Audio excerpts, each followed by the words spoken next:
राहुल गांधी ने 2004 में जब राजनीति में कदम रखा, विपक्ष ने, खासकर बीजेपी ने नॉन सीरियस कहकर उनका मजाक उड़ाया था।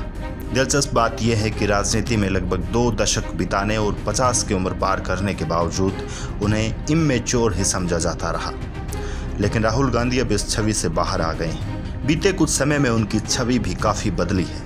कर्नाटक फतह के बाद कांग्रेस इस नतीजे पर पहुंच गई है कि नफरत का कोई बाजार अब कहीं मौजूद नहीं, मोहब्बत की दुकानें ही चारों तरफ खुली हुई हैं। साथ ही यह भी कि भाजपा के मुकाबले के लिए अब जरूरत सिर्फ हिंदुत्व के उससे भी बड़े शोरूम खोलने की है।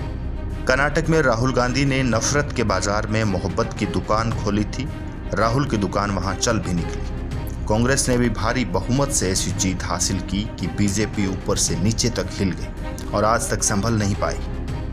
हिमाचल और पंजाब में हुई पराजयों में भी बीजेपी ने कर्नाटक जैसा धक्का नहीं महसूस किया होगा। प्रियंका गांधी ने मध्य प्रदेश की राजधानी जबलपुर में 101 ब्राह्मणों के साथ मां नर्मदा का पूजन कर कांग्रेस के चुनावी अभियान की शुरुआत की। जबलपुर शहर में बजरंगबली की 30-30 फीट की गदा भी प्रतीक स्वरूप लगाई गई। कर्नाटक में राहुल गांधी ने बीजेपी के बजरंगबली के नारे को मोहब्बत की दुकान की धर्मनिरपेक्षता से चुनौती दी थी। जबलपुर में कांग्रेस भी बजरंगबली के चरणों में हाजिर हो गई। जिस समय प्रियंका गांधी जबलपुर के गोरी घाट पर नर्मदा की पूजा अर्चना कर कांग्रेस के चुनावी हिंदुत्व के शोरूम का फीता काट रही थी, ऐतिहासिक भारत जोड़ो यात्रा और कर्नाटक चुनावों के बाद से जिस नई कांग्रेस के जन्म की प्रतीक्षा की जा रही थी, वह लोकसभा चुनावों के बाद तक के लिए टल सकती। कांग्रेस ने इशारा कर दिया है कि कर्नाटक यात्रा का पहला पड़ाव था, अंतिम नहीं।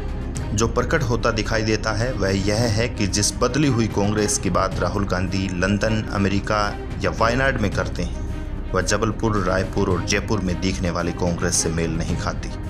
बीजेपी सब जगह एक जैसी दिखती है। बीजेपी की चुनावी रणनीति और उसकी विचारधारा अलग अलग नजर नहीं आती। आश्चर्यजनक लग सकता है कि मध्य प्रदेश में कांग्रेस को न तो बजरंग दल में कोई खोट नजर आती है और न ही द केरला स्टोरी में कुछ भी आपत्तिजनक दिखाई पड़ता है।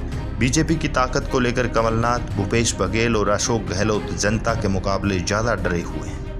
हिंदू बहुल कर्नाटक के सफल प्रयोग ने न सिर्फ पीएम के कथित जादुई तिलिस्म को खारिज करते हुए संघ बीजेपी के कट्टर हिंदुत्व को भी ध्वस्त कर दिया, राष्ट्रीय विकल्प के रूप में भी कांग्रेस की उपस्थिति के प्रति एक नए किस्म की उम्मीदें भी बंधाई। इन उम्मीदों की धर्मनिरपेक्ष बुनियादें सिर्फ इन कारणों से नहीं हिलने दी जानी चाहिए कि कमलनाथ, बघेल और गहलोत का उद्देश्य किसी भी तरह से विधानसभा चुनाव को जीतना है। राहुल गांधी भी बीजेपी के हिंदुत्व के कार्ड के जरिए ही नरेंद्र मोदी को सत्ता से अपदस्थ करना चाहते हैं। कांग्रेस अगर इस तरह के किसी शॉर्टकट का इस्तेमाल करेगी तो सफल नहीं हो पाएगी। मोदी या बीजेपी की कार्ड हिंदुत्व नहीं हो सकता।